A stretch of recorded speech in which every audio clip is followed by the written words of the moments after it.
માં હું એટલા દેવો હતો કે રોજના મારી 1600 થી 1800 2000 એવા ભરતેલો માં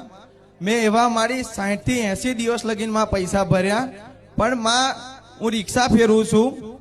જે ત્યાં સુધીમાં ધંધો મારો ચાલ્યો ત્યાં સુધી મેં ભર્યા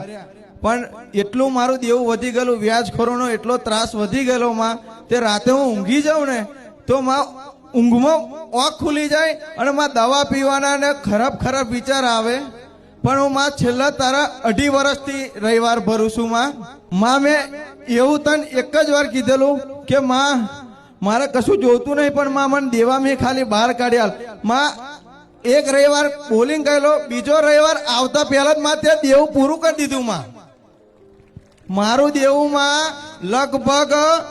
1.5 થી 2 લાખ તો હતું જ અને પ્લસ વ્યાજ વગરનું કેટલું હતું આજ મારું દેવું ખાલી 2000 રૂપિયા છે હાલની તારીખમાં તારી દયાહીમાં અને મારી કુળદેવીની દયાહીમાં વિશ્વાસ એટલો રાખેલો કે માં હું 80 દિવસથી 1600 2000 2200 ભરતેલા વ્યાજ વાળા મારી રિક્ષા લઈ જવા ફરતેલા મારા ઘેર આવે મારું માં નામ આબરૂ બધું કઈ નાખ્યું કોઈ જાતનું માં તારે ખુશ છો ને માં તારી દયા છે માં ભલે. તારી વાત મોની માં તું બોલેલી કે મારા વાતને પકડજો અને મેં તારા વાતને પકડી અને મારી કુળદેવીની ત્યાં કહ્યું એમ ભક્તિ કરીને તારી કરી માં માર પૂનદાન કર્યા રામનું નામ લઉં છું